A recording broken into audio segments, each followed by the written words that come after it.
हाय साथियों, good evening to all of you. I am Parikshit Pandey, most welcome in my YouTube channel Pandey classes by Parikshit Pandey. तो एक बार फिर से आप सभी का आपके अपने इस यूट्यूब चैनल में तहे दिल से हार्दिक अभिनंदन स्वागत करता हूं। साथियों, आज आप लोगों के लिए क्लास 11 की गणित जो मैथमेटिक्स है क्लास 11 की वही लेकर के उपस्थित हुए हैं। तो जो भी हमारे भाई बहन इस चैनल पर नए हैं, चैनल को सब्सक्राइब करिएगा, वीडियो को ज़्यादा से ज़्यादा शेयर करिएगा। दोस्तों, वीडियो आपको कैसा लगा कमेंट्स के माध्यम से मेरी बात जरूर बताइएगा। तो चलिए हम बिना बात किए हुए चलते हैं आपको टॉपिक की ओर।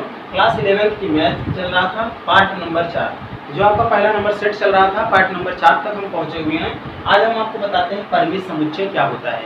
ध्यान रखना साथियों, परिमित समुच्चय को अंग्रेजी की भाषा में फाइनाइट सेट कहते हैं, फाइनाइट सेट कहा जाता है। तो कहने का तात्पर्य यह हुआ कि ऐसा समुच्चय जिसमें अवयवों की संख्या निश्चित होती है, क्या कहलाता है? परिमित समुच्चय।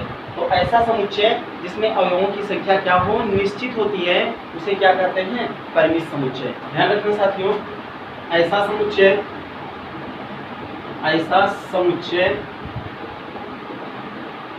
जिसमें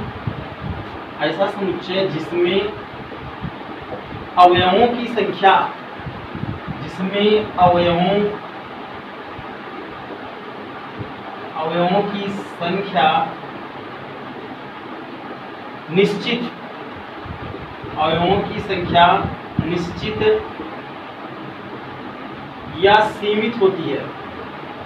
निश्चित या सीमित होती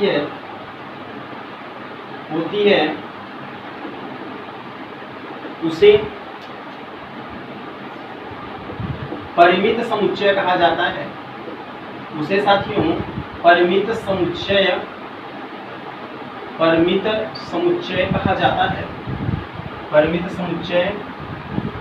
कहा जाता है। जरा सा समझना, ध्यान रखना। और साथियों इनके अवयवों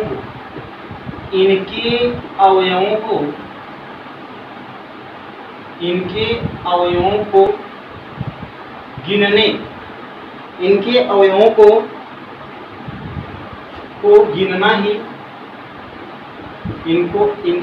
को गिनना ही कार्डिनल संख्या कहा जाता है। कार्डिनल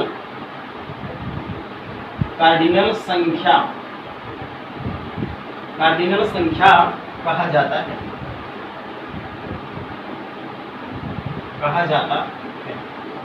जरा समझिए, कह रखा है ऐसा समुच्चय जिसमें अवयवों की संख्या निश्चित या सीमित होती है, उसे परिमित समुच्चय कहा जाता है। इनके अवयवों को गिनने की प्रक्रिया ही क्या कहलाती है? कार्डिनल संख्या कहलाती है। जैसे एग्जाम्पल के रूप में ले चलते हैं साथियों आपको।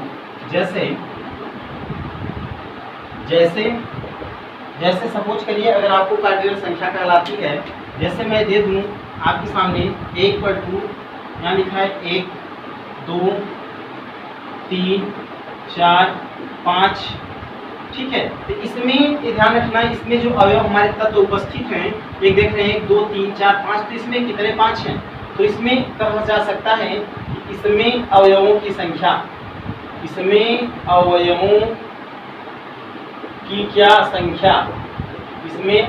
जो संख्या है साथियों वो कितनी है? 5 है, जो कि सीमित है। ध्यान रखना, अवयवों की संख्या जो इसमें 5 दे रखा है, इसमें अवयवों की संख्या क्या है? सीमित है। या इसी को लिख सकते हैं कि नंबर ऑफ ए के जो एलिमेंट है वो कितने हैं? 5 है, ठीक है। नंबर ऑफ ए के जो एलिमेंट है वो हमारे कितने हैं? 5 हैं, ठीक। ये बात समझ में आई साथियों। जैसे अगर मैं कह दूं, अगर एज एग्जाम्पल और कुछ भी ले सकता हूँ, जैसे मैं लिख दिया ए और बी, जैसे मैंने लिख दिया 1 2 3 4 25। तो इसमें कहा जा सकता है कि अवयवों की संख्या निश्चित है। इसका मतलब 1 से लेकर के 25 तक जो इसमें अवयव हैं उनकी अवयवों की संख्या सीमित है। तो इसमें अवयवों की संख्या कितनी है? इसको लिखा जा सकता है इस तरीके से भी कि नंबर ऑफ बी के जो एलिमेंट हैं उनकी संख्या कितनी है? 25। इस तरीके से भी लिखा जा सकता है, ठीक है। इसमें अवयवों की संख्या क्या है साथियों? अवयवों की संख्या निश्चित है। अगर मैं कह सकता हूँ, जैसे सपोज करूँ मैंने लिख दिया x = यहाँ पे लिख दिया x सच दैट x सप्ताहों का समूह है, क्या है साथियों? सप्ताहों। यक्ष सप्ताहों का क्या है? समूह। यक्ष सप्ताहों का समूह है। तो इसमें आपको पता है कि नंबर ऑफ एलिमेंट्स की अगर बात की जाए, नंबर ऑफ एलिमेंट्स की अगर हम बात करते हैं तो इसमें साथियों क्या हो जाएंगे? आपके नंबर ऑफ एलिमेंट्स एस में उपस्थित एलिमेंट्स की संख्या कितनी हो जाएगी? सप्ताहों की संख्या कितनी होती है? 7 है साथियों। इसमें नंबर ऑफ एलिमेंट्स कितने हो जाएंगे? 7। ये बात समझ में आ गई? तो ऐसा समुच्चय जिसमें अवयवों की संख्या निश्चित या सीमित होती है उसे परिमित समुच्चय कहते हैं, और इनके अवयवों के गिनने की प्रक्रिया कार्डिनल संख्या के नाम से जानी जाती है या कार्डिनल संख्या कहा जाता है। तो साथियों ये बात समझ में आई होगी। नेक्स्ट हम आगे की ओर बढ़ते हैं। तो साथियों हम अगले समुच्चय की बात करते हैं इसमें आपसे। तो अगला आ जाता है अपरिमित समुच्चय। अपरिमित समुच्चय को इंग्लिश में कहते हैं नॉन फाइनाइट सेट। अच्छा, इसके नाम से ही पता चल रहा है अपरिमित समुच्चय है, अर्थात ऐसा समुच्चय जिसमें अवयवों के तत्वों की संख्या क्या हो? निश्चित न हो। समझ रहे हैं? ऐसा समुच्चय जिसमें अवयवों की संख्या निश्चित न हो अर्थात असीमित हो, लगातार आगे की ओर बढ़ती रहे, इस प्रकार के बने हुए समुच्चय को आप क्या कहेंगे? अपरिमित समुच्चय कहेंगे। ठीक है, तो कहा जा सकता है कि ऐसा समुच्चय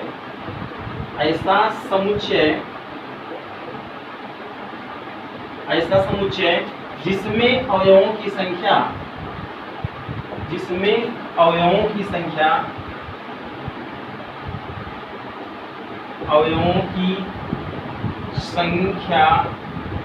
क्या होती है साथियों? कहा जा सकता है जिसमें अवयवों की संख्या अनंत होती है, अनंत हो उसे क्या कहते हैं? अनंत हो उसे अपरिमित समुच्चय कहते हैं।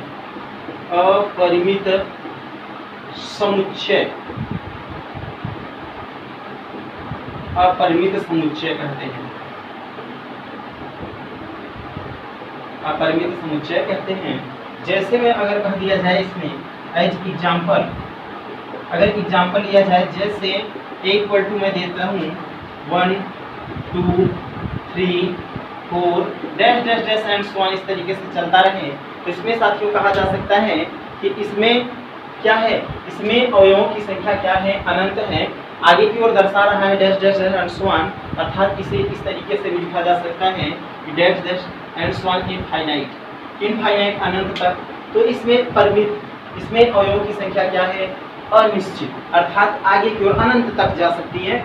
जैसे मैं अगर यहीं पर लिख दूं कि सपोज करो, जैसे b इक्वल में लिख दिया, आपके सामने अगर मैं ले लूं x such that x equal to 2n-1, जो इसमें स्मॉल n है और स्मॉल n जो है बिलोंग कैपिटल N। तो इसमें क्या हो सकता है? इसका क्या मतलब है? x सच दैट x एक ऐसा अवयव, इसमें जरूर है x का कोई एक ऐसा अवयव जिसमें ये 2n-1 के लिए ये दिए गए अवयवों की संख्या अनंत होगी, अर्थात स्मॉल जो है कैपिटल बिलोंग n है, अर्थात नेचुरल नंबर से संबंधित है। नेचुरल नंबर में कोई भी नंबर से यहाँ रखेंगे तो संख्याएं अनंत मिलती चली जाएंगी। तो इस प्रकार के बने हुए समुच्चय को आप क्या कह सकते हैं साथियों? अपरिमित समुच्चय, अर्थात जिसकी संख्या सीमित न हो अर्थात अनंत हो, इस प्रकार के बने हुए समुच्चय को अपरिमित समुच्चय कहते हैं। ठीक है साथियों, हम आगे के क्रम में बढ़ते हैं। हम तो आगे क्रम में आ जाता है आपका तुल्य समुच्चय। तो तुल्य समुच्चय को इंग्लिश में आप कहते हैं इक्विवेलेंट सेट। ठीक है, तो तुल्य समुच्चय क्या होता है? इसके तुल्य समुच्चय किसे कहते हैं, जरा इसके बारे में समझते हैं। तो ऐसा समुच्चय या ये कह सकते हैं कि यदि a और b दो एक ऐसे समुच्चय हों कि a के सभी अवयव b के सभी अवयवों के बराबर हों, तो इस प्रकार के बने हुए दो समुच्चय को क्या कर सकते हैं? तुल्य समुच्चय कर सकते हैं। जरा साथियों देखते हैं, कर सकते हैं यदि a और b दो समुच्चय हों, यदि a और b दो समुच्चय हों, इस प्रकार हों कि a के सभी अवयवों की संख्या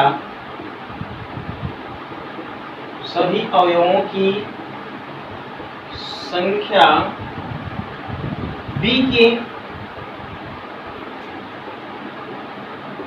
सभी अवयवों की संख्या के बराबर हो।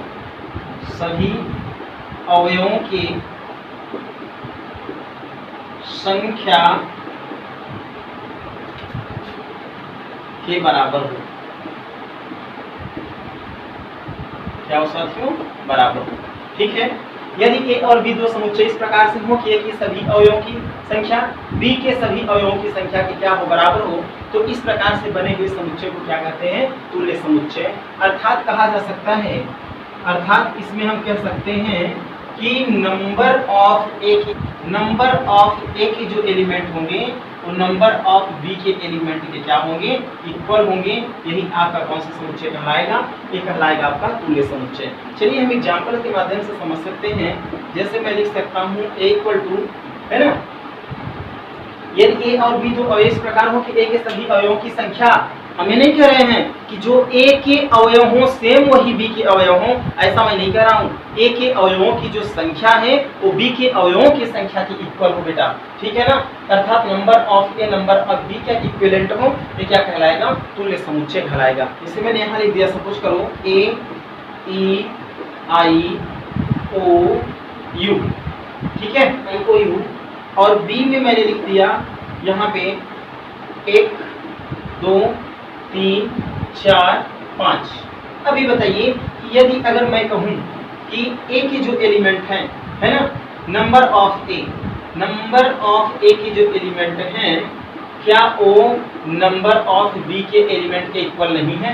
क्योंकि इसमें भी अवयवों की संख्या आप देख रहे हैं 5 है, इसमें 1 2 3 4 5 नंबर ही दिया है, खुद ही 5 है, तो क्या ये दोनों सेम नहीं है? सेम है। जैसे अगर कर दूं, सपोज करिए, मान लीजिए हमने यहाँ पे लिखा है, जैसे सपोज करिए आपके सामने x सच दैट x, ठीक, ई शब्द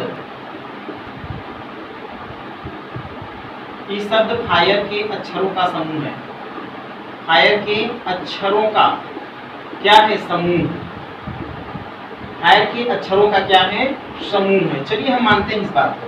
और इसी को अगर मैं कह दूं, अगर बी का कोई एक एलिमेंट है, कोई बी का एलिमेंट है, ठीक, एक कोई बी का एलिमेंट है आपके पास में, और उसमें मैं लिख दूं x such that x 5, x such that x is less than 5 कर सकता हूँ, x belong कैपिटल M। चलिए यहाँ पे मैंने लिख दिया।